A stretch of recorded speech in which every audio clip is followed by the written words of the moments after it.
Good morning, everybody. Welcome to the Reserve Bank. Welcome to the release of our November Financial Stability Report. I'm Alan Bollard, Governor of the Bank, and with me Grant Spencer, Deputy Governor.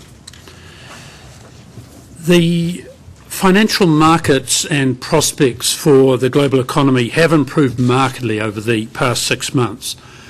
We're now noting in this Financial Stability Report that asset markets are recovering, confidence is returning, and generally economic forecasts are being revised upwards, not downwards. But we also note in the report that there are some very real risks. The easy monetary and fiscal policies that have supported the recovery will need to be reversed out at some point. And the global banking system still remains vulnerable to further shocks. We note there will be more bad debts coming. Banks are raising more capital still, and there'll be a continuing impact on global credit availability and price.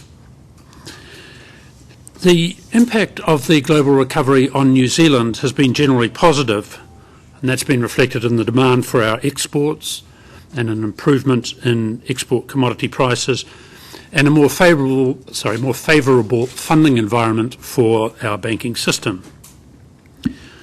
However, as risk appetite has returned to the global markets, we have seen some unwelcome upward pressure on the New Zealand dollar, which has essentially been the flip side of the weakening US dollar. We've also seen a pickup in the housing market, although we believe this remains quite restrained, with mortgage credit still growing at very low rates. While progress has been made over the last 2 years to recover savings and reduce our external imbalance, there remains a considerable adjustment challenge to reduce New Zealand's vulnerability to adverse external shocks. To assist this adjustment, we need to ensure that there is no return to a debt-fuelled housing cycle, which would inevitably bring with it further exchange rate pressure and erosion of competitiveness. If necessary, the Reserve Bank would act to prevent this debt build-up. I'll now ask Mr Spencer to comment on where we see New Zealand's financial institutions. Thanks. As you know, the banks in New Zealand and Australia have withstood the crisis better than most. However, our banks were overly dependent on offshore capital markets, which broke down during the crisis.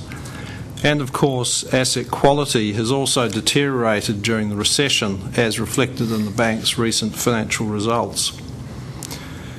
With the improvement in global financial markets, the banks are now finding it easier to raise funds offshore, and for this reason we're now starting to remove some of the special facilities that we put in place for the crisis. The banks nevertheless remain very cautious, both in their credit decisions and in the liquidity and capital levels that they hold. And while we generally support this cautious approach, we have emphasised to the banks right through this period that they need to continue supporting their business customers. In line with the bank's more careful approach to liquidity, we've recently introduced a new prudential liquidity policy that aims to reduce the bank's vulnerability to the short-term wholesale markets. And this policy will come into force in April of next year. We also expect to see a tightening of bank capital adequacy standards coming through the Basel Committee over the next year or so. We will be watching these international policy developments closely, and we'll be assessing which reforms are suitable for introduction in New Zealand. Finally, on the non-bank front, there is no doubt that the non-bank sector remains under pressure. As well as repairing the damage to their balance sheets from the recession, the non-banks must now also, over the coming year, introduce or meet the requirements of the new Reserve Bank prudential regime. And as a consequence of these challenges, we fully expect to see further rationalisation and some closures in the non-bank sector. The government has, of course, extended the deposit guarantee scheme to help the sector through this difficult period. Thanks.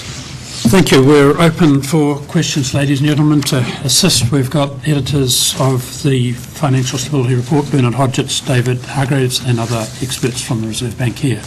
Any questions?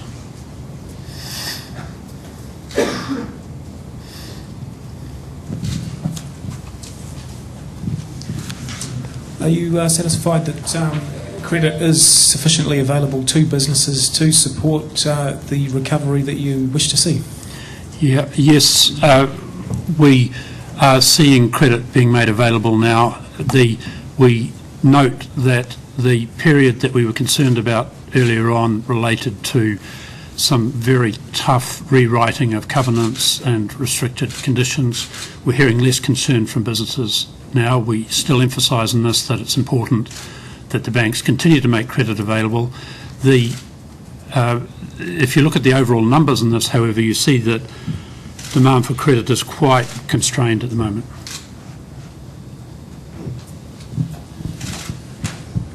Dr. Bollard, you referred to the scope for changes to the tax system to assist the rebalancing of the economy that's needed. What changes particularly would you like to see? We haven't been particularly specific on this, but as you know, for a number of years now, we've pointed out the need to ensure that housing or property investment is not particularly advantaged in terms of its tax treatment, because when it is, that draws extra funds into the housing sector, and the effect of that has been strong demand for mortgages, strong demand for external funding, pressure on the exchange rate, and pressure on the traded sector.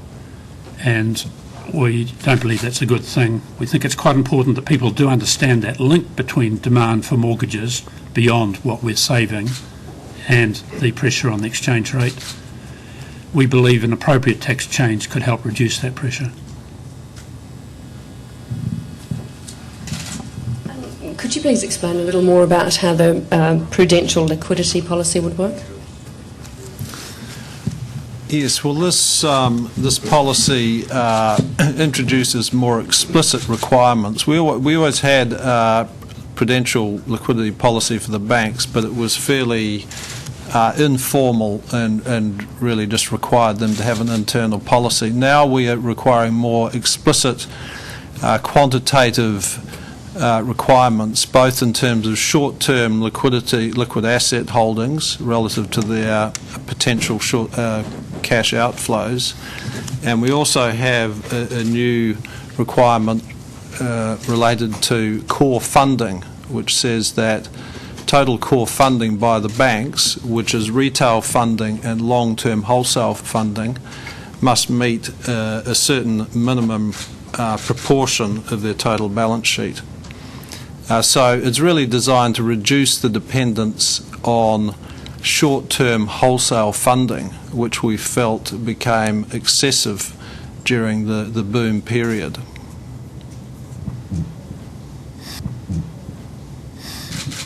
Governor, you said that you'd be prepared to act to prevent debt build-up. What are you prepared to do? Well, we've said that through this period we'll stay quite vigilant as to what's happening in terms of lending into a growing housing sector. We note at the moment, however, that credit into that sector is staying at very low levels.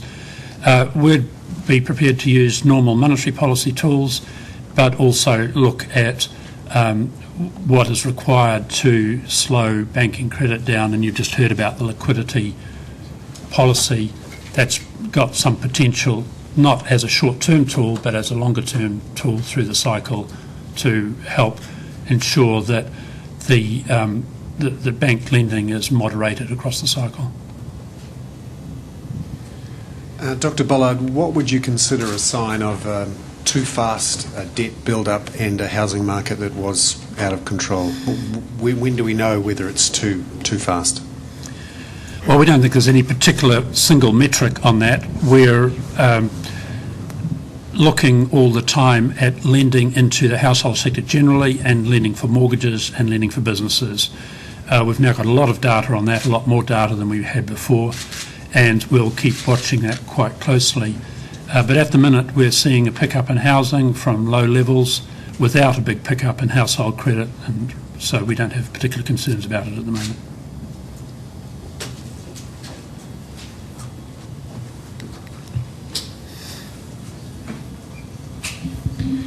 You talked about the core funding ratio, and in the statement there's reference to a certain proportion. There was a reference to a 70% core funding ratio target for the banks. Has that 70% changed, given that I understand the banks have been pushing back quite hard against this, against a quick introduction of the core funding ratio?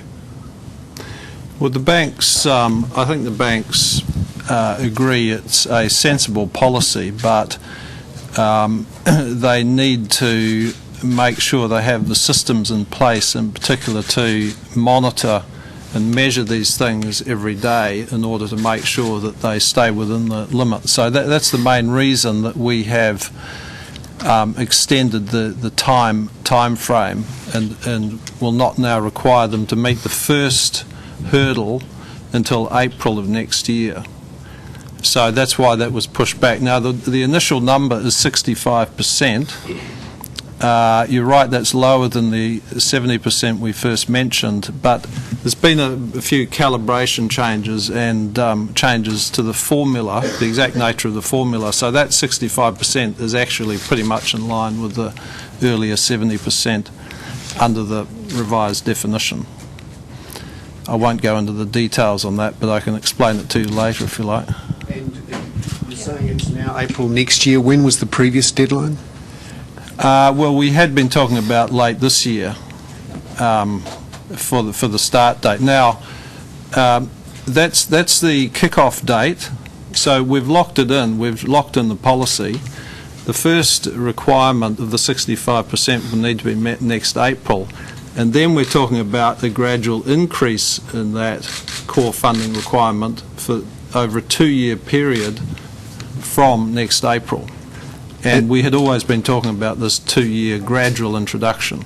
So it would rise up to 65%? No, it's starting at 65%. It would potentially go up to potentially 75. That's the final point is still to be determined.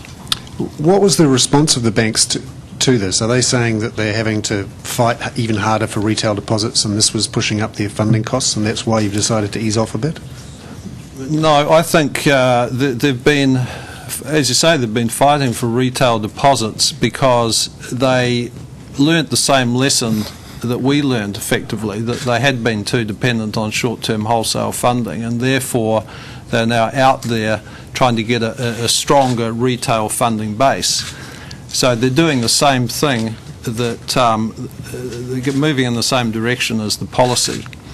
So that's why we're not particularly concerned to have it in place now, because they're doing it anyway. What we're more concerned about is if we have another boom, then will that behaviour change? Will they revert to dependence on short-term wholesale markets? And that's when the policy is more likely to bite. We have changed it slightly since we went out with the draft, but that's what consultation's for. Dr. Bollard, Westpac was last week criticised for the way it issued its annual results, particularly given that there's 2 GDSs in New Zealand. And the numbers appeared to be almost uncomparable to previous reported periods. Do you have any concerns of the way that the banks are reporting their annual results on the day of annual results, and then a different set of numbers, or seemingly different set of numbers, with the GDS? Not generally, no. I don't know, Toby, if you want to make anything more to say on that. We think broadly they were reporting the results as they should be. think broadly that's right. Sorry, can I introduce Toby Fines for those of you who don't know, who's head of our Prudential Supervision Department? Yeah, I mean, I think broadly they are reporting the results as we'd expect them to. There are some inconsistencies between the way they're reported in Australia and the way they're reported here, yes, at group level. I should just say we are undertaking a review of the disclosure regime, which we're kicking off now, but it'll be a fairly long and complex process. But, you know, we'll be consulting fully with the banks about that and with interested parties, so we can... I think the main thing in the release of financial results is for the banks to be very careful to define exactly what it is they're reporting. You know, because often they say it is Bank X New Zealand, and Bank X New Zealand can be sometimes a different mixture of businesses. And the main thing is to define exactly what is the period they're referring to and what are the businesses it's covering. There's mention in the report of what appears to be an increase in higher loan-to-value ratio and also non-guaranteed debt. How much of a concern is that at the moment? How much? What's of a concern is that at the moment? You mean in the banking sector? Yeah. What you would It's not a particular concern at present, no.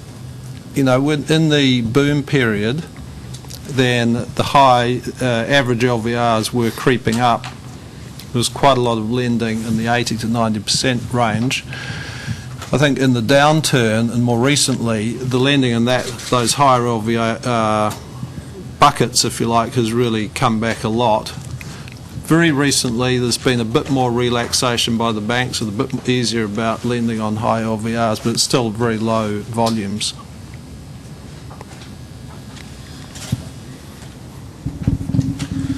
You mentioned the prospect for further rationalisation or consolidation in the non-bank sector ahead of the end of the current guarantee period. Treasury's set aside $816 million to cover, or as provision, against potential losses there. I mean, is that sort of level of consolidation, is that something you see? And if we did see that, what are the implications for financial stability and the availability of credit to, for example, the SME sector?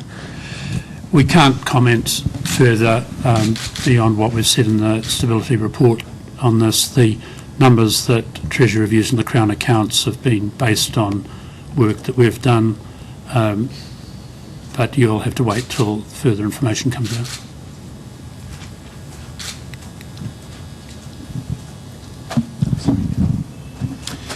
You mentioned in the report there are still risks to the global banking system. Are you confident that other central banks and other governments will be able to negotiate an exit without upsetting the global financial markets and those global banks? Well, you will have seen the recent G20 report, which considered that and basically said that in many cases it's still going to take some time, and there's no big rush to do that in many countries. But I think it's pretty much understood that different countries are in very different positions, and you've already got global banks. Well, you will have seen the recent G20 report, which considered that and basically said that in many cases it's still going to take some time, and there's no big rush to do that in many countries. But I think it's pretty much understood that different countries are in very different positions, and you've already got some that have come out of this or haven't been too badly in it and removing a lot of the support now. Others, it's going to take some time. We'll all be watching for the any signs of inflation coming from continued stimulation in some of those larger economies. But that's a story for a monetary policy statement, Bernard.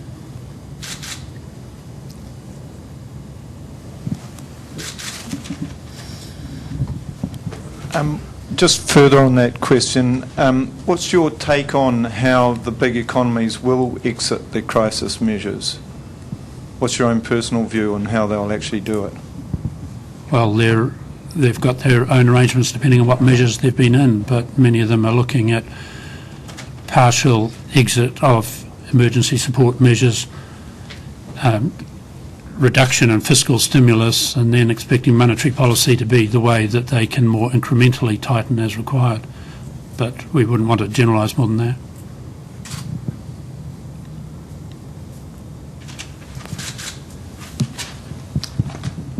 There's mention in the report about changes to capital adequacy rules internationally.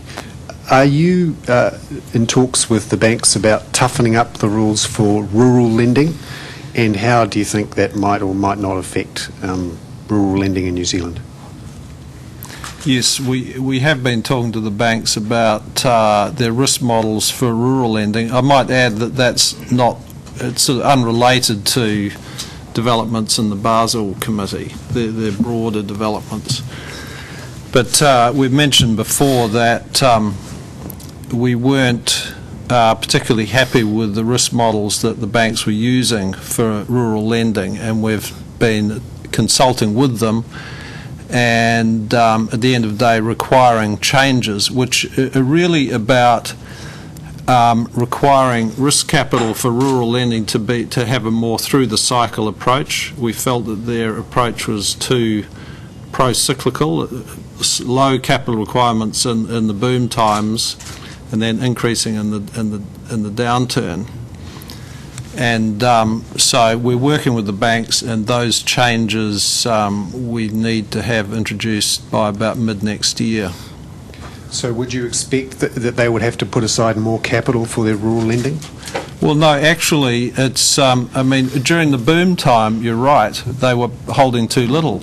But now, with the downturn in the rural sector and the increase in provisioning in that sector, they're actually, our approach would require them to hold less, because they're really building up capital now because their rural lending is slipping down the risk grades. And we're saying, no, you need a more through-the-cycle approach, a more steady approach through the cycle. And so right now, when we're in a downturn, our approach will require them to hold less capital for rural lending than they are right now. Would that encourage them to do more lending in rural right now? No, it just encourages them not to slam the brakes on as hard as they might otherwise do. Have they slammed the brakes on? It's slowed right down, that's for sure, but rural lending is still growing positively overall. And do you think there are some risks out there, particularly with some of the more indebted converted dairy farmers and some of the large herd farms, that could hurt some of the banks? We've put in some data on the burden of repayment in the Financial Stability Report. Of course, the report predates the announcement by Fonterra on Monday of the $6.05 forecast payout, and that will ease some of that. Bernard, any more questions for us? Anybody other than Bernard got any questions for us? All right, well, thank you very much for coming. That's the end of the press conference.